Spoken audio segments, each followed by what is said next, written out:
Hey everybody, welcome back to the channel. Thank you for tuning in. Yeah, I know my surroundings are a little bit different than they typically are. Typically I'm outside, near a car, doing something, and today I'm inside.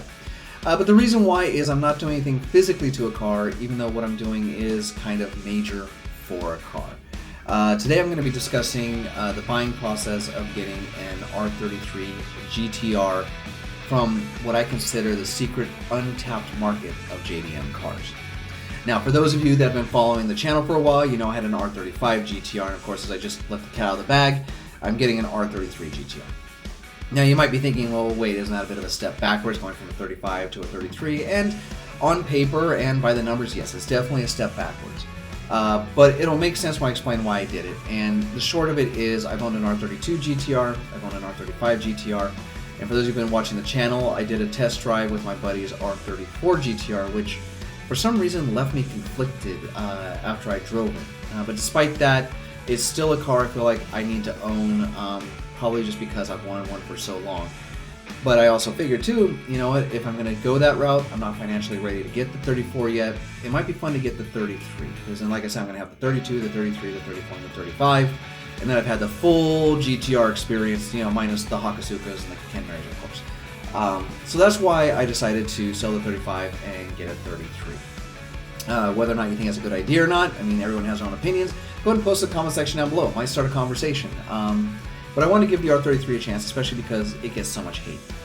Now, getting onto the main point of the video, and that is the secret untapped market of JDM cars. Now, when I started looking at an R33, of course, I started looking locally, and I was just seeing really bad examples for the price point I was looking at.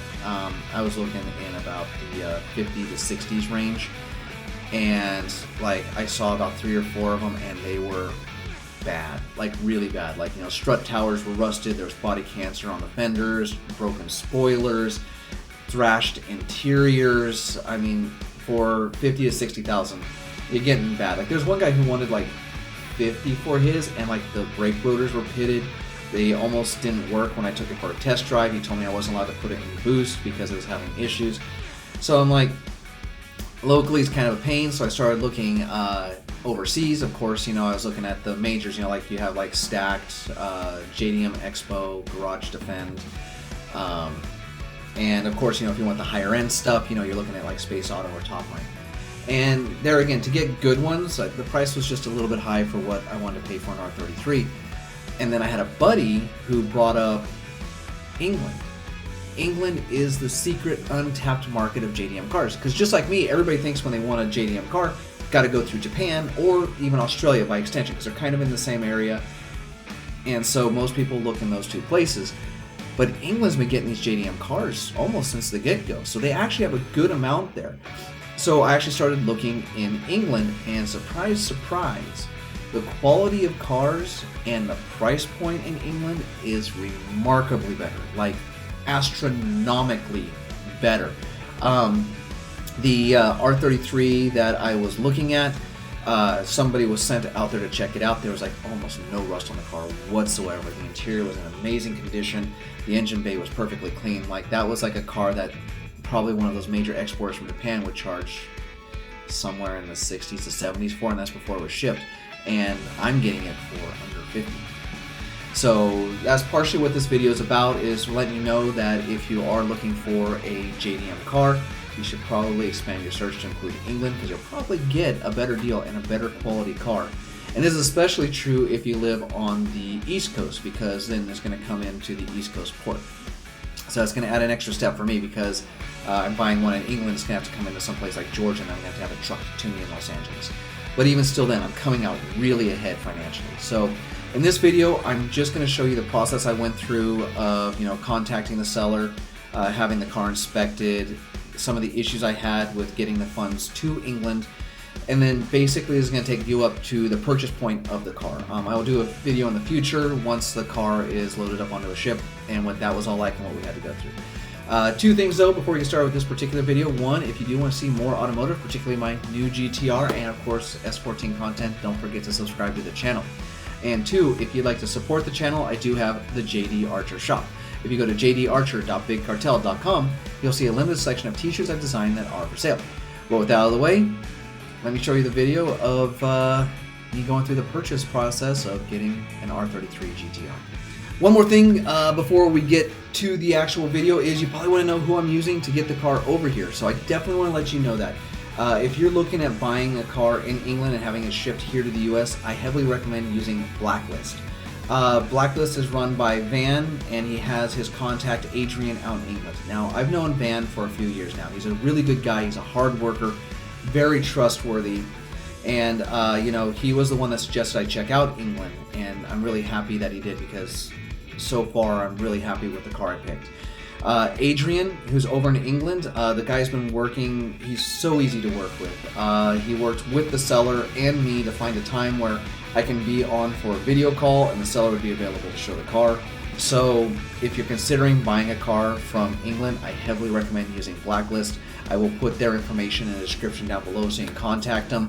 With that out of the way, let's actually get to the actual part of the video where you see me go through the buying process.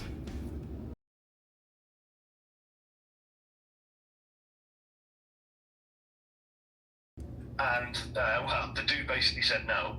Really? Because the plan was to do it at 4 p.m. so that it would be 8 a.m. for you over there, so it's not horrendously early. Okay. And his exact words were, your friend is buying an expensive car, he can get up earlier in the morning. He's like, oh, well, it's 20 miles from my house to where the car is, where I'm staying, so, I don't want to have to drive all that way and be there late. I was like, and you're selling a car, like, this is your business? Yeah. Fine, so 1 o'clock, so that's 5 a.m. for then. He was like, yeah, okay. You can get up then. But yeah, I thought that was such a stinking attitude. Well, the car's been up for sale for a while, so there might be a reason why, and it might be him. Oh yeah, so if you got the auction listing there from eBay? Yeah. Yeah, I've had it. I can pull it back up right now. Yeah, so it's listed as being in Oxford, which it's in Oxfordshire, like whatever, it's mostly countryside. But then Great Milton is a village not that far from Tame, but the postcode OX447UR is like 3 villages further over, because that's Stadhampton. Okay. So if you go on Google Maps and you put in Great Milton and then put in Stadhampton, they are different locations. Okay. Like, I'm pretty good at finding things on Google Maps, and I can't find any building in that area that matches the building that he's in. So I have misgivings. As one of my friends said, this needs the paperwork going over it with a fine-tooth comb, checking the VINs, everything, because matey seems real f***ing dodgy. Okay. The bid itself that he's listed under Japanese World Exports is defunct. I saw that. It's nothing registered as a business, so you can operate as a sole trader in the UK, which is just, I am me, I am the business, I'm doing my thing. Or you can register as a limited company with Companies House, and you have an official separate entity to split your taxes and everything. He's had 2 businesses called Vehicle Bargains Limited, which is what he lists it at further down. Yeah. So he's had 2 limited companies called Vehicle Bargains Limited, both of which have been dissolved by voluntary company strike-off. I don't think he's especially above board. I think he's probably trading as a sole trader at this point because he's been struck off the company register and he's not allowed to have a limited company, so it all has to go through him. So I don't doubt that the car exists. Mm-hmm. I don't doubt that he has it in his possession. It's just one of those things where at the point you send him the money, I need to be there in order to pick up the keys to take it into my possession and make sure that there is no gap between that crossover, because I don't trust him as far as I can throw it. Well, that was going to be the plan anyways, because, given the fact that I'm in another country, I have cash that I can hand to Van that he could forward to you, and then you can... Yeah. That's how I would want to do it anyways. I think Van was going to set up the export-import for this. Yeah, that's fine. Yeah, so the way I was going to do it was... So Adrian essentially gets the car, puts it in the container. We'll bring it over here, take care of the necessary stuff with that. Our buddy Cord is going to be Bruce seating it in Georgia, and then from there we'll arrange how we're going to. We probably just end up, because right now I'm a little swamped. We might just do a transport just to bring it over here. Yeah. if you're okay with that, Archer. Unless, Archer, you really want to go out to Georgia, pick it up in cross country and do it over here. Not particularly, no. Well, in that case, yeah, I'll head over there for 1 o'clock tomorrow. Okay. Yeah, all right. And I'll give you a call sometime after 1, because I'm basically going to go around it, look over it, do everything I can before I call you guys. And then, so hopefully it'll be like 1:30-ish, which will be, 5:30, 6 o'clock for you. So it's a little bit better. Yeah, I don't have anything major for the rest of the week, so if I need to get up early, that's not a problem. Yeah, no, we make it happen. I know that Archer had some questions, but in particular about certain parts that he was really interested in, so for you to look at. Well, the group that has appeared as a result of this 3-way chat, if you just dump that list into there, I can just start rattling through things and just info dumping pictures into that. Okay. When I see it. Yeah, well, as I say, I'll drop you a message into this group when I'm heading over there. Okay. Which will probably be like 4:30-ish for you in the morning. Okay. And then from 5 I should be there and sort of just start dumping pictures in, and then I'll try and give you a call about 5:30 your time. Okay, so as long as I'm up by about 5 a.m., I should be fine? Yeah, you should be starting to get pictures through to see through stuff. Okay. I mean, as I say, and yeah, just drop me that big list of your things in. Okay. Okay, so little update. As you notice, I'm being a little quiet. The reason why it is currently about 5 in the morning here. The seller of the GTR insisted that we meet on his schedule. So instead of getting up at 8 a.m. to take a look at the GTR, we're doing it at 5 a.m. So I'm just being a little bit quiet. The guy, Adrian, over in England has been checking out for me. He's been doing very good. He's been sending me updates, videos, tons and tons of pictures. So, we've been going for quite a while here. As you can see, every little nook and cranny we've got pictures of, we got some videos. So far the car's looking pretty good. So I think right now he's doing a test drive, and then he'll get back to me on that report. I'm not going to basically record this whole thing, because otherwise you're just going to see me doing this. So it's not like last time where we were doing a video chat. But so far things are looking good. Little update. So I have like a list here on my computer that I made in Excel of things that I wanted Adrian to check, like timing belt, water pump, thermostat, strut towers, which are very important, brakes, spark plugs, coils, HICUS, compression, the turbo wheels, if there's any mods, holes in the dash, fender bolts, air conditioning, startup, of course, the VIN plate, make sure the shocks aren't wet, the spare tire well, inside the rear fenders, the title, rust, pinch welds, the transmission, the tires. And so far we've gone over a lot of them. Like the strut towers are good, like both on top and below. There's like no rust, no body cancer. And as you know, with the R33 and the R34s, that is a very danger area. And if they get rust in there because there's layered metal instead of solid metal and they didn't seal it properly from the factory, it's a lot of money to fix that. So those are good. Looks like the brakes are good. The pads are about halfway. There's no lips on the rotors. HICUS is still there. The only mods we've spotted so far are the Tayan coilovers and the aftermarket alarm. On startup, there was an actual true cold start because the guy hasn't started in a while. There was some white smoke, but the car's been sitting for a while, so that is to be expected. Checked out the VIN. Everything seems good with the VIN. Everything matches up as it should. The spare tire well was perfect, looks right out of the factory, so that was great. The inner fenders, there was no dents on the inside, so there's no Bondo hiding anything. There was no rust. So on my R32, there's a lot of rust on the inside of the fenders that I didn't know about on the rear.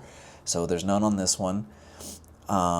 Pinch welds, for the most part, are pretty good. They're a little crusty towards the rear, but let's be honest, it's hard to find perfect pinch welds unless you're going to spend a lot of money on like a really perfect R33. But I think it's something I can either live with or fix in the future. The transmission, according to the owner, Adrian didn't see it, but when you do a hard shift from 4th to 5th at high RPMs, apparently there's a little crunch. So I don't know if that's just a natural part of the transmission or if that's a synchro issue, but there again, I think that's something I can probably live with for the moment. Final update for this morning, after a thorough inspection by Adrian and a test drive, he is very confident in the car, and so therefore I'm buying it. So we found a new car. Only thing remaining is they are going to do a compression test because, never buy a car that's used without doing a compression test because you don't know if you're hiding a bad cylinder, particularly cylinder number 6 on those RBs. So, yeah, provided that comes out clean, we'll start the process on buying the car and getting it shipped over here. So, real exciting. I think it's worth getting up early in the morning. It looks like the sun might be starting to come up at this point. It's looking a little bit lighter out there, but it's still pretty dark. So, in a little bit, I gotta start getting ready for work. But all in all, not a bad start to the day, buying a new car. Okay, so update time. It has been a few days since the last time I logged in and recorded. So the last time you guys heard from me was probably Thursday. That was the day that I decided to actually buy the car. Currently, it's Tuesday, so the weekend has gone through. So basically, like I said, I basically decided I want the car. The funds were sent to Adrian in England so we can complete the purchase on Friday. Unfortunately, something that we did not think about was that it's a weekend, and so the banks did not send the funds over the weekend. And then on top of that, Monday was MLK Day, so our banks weren't open on that day. England they were, here they weren't. So Adrian finally got the funds today, which is Tuesday, which means all of the funding is there to pay for the car, and he's probably going to take delivery on Friday. And the reason why it's going to take till Friday is he just needs somebody to ride with him they can drive him out. They can both drive the GTR back. So the GTR is definitely happening. It was a little stressful over the weekend because, he was getting other interests, of course, because it's out there. I didn't know the guy that well, so I didn't know if maybe he gets a better offer and he sells out from underneath me. Fortunately, the guy turned out to actually be really, really cool. I got a message from him on Sunday saying, hey, what's going on with the funds? I have people interested in the car. Will you at least send me a deposit? And I was like, sure. I thought Adrian had left a deposit. That was just a miscommunication. Apparently he hadn't. So I sent him a deposit from PayPal. So that basically got him to take the car off the market. So the car's 100% mine. And especially now that the funds are there, the transaction will complete on Friday, which means Adrian will take possession of the car, and then we're going to start getting it ready to put on a container ship to ship here to the U.S. But other than that, I guess I will go ahead and log out for right now. I will update you guys once the car is on the boat and heading this way, because then it's going to be real exciting. Then I have to basically wait the 2 or 3 weeks it's going to take to get here. So now it's just a waiting game. Kind of a cool, unexpected update. Something really interesting happened online involving the new R33 GTR. Basically, me in my excitement and impatientness and wanting to keep the momentum and feeling going that I'm excited about the car, decided to kind of post it on some of the R33 pages on Facebook. And something really interesting happened. Something I was kind of hoping would happen, but didn't expect it to. And that's the original owner of this R33 actually reached out to me.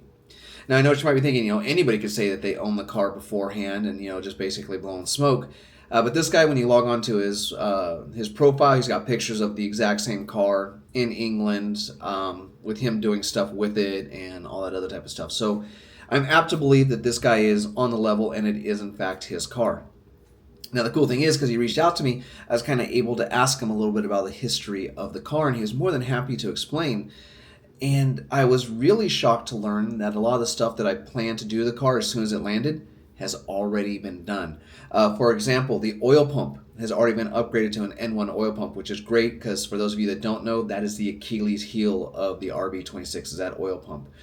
The water pump's been upgraded to an N1 water pump as well, and the timing belt was done at about, looks like around 61 to 62,000 kilometers. The car's got about 106,000 kilometers on it now. So it should be good for a little bit. And on top of that, he used an HKS Kevlar timing belt, so really strong timing belt.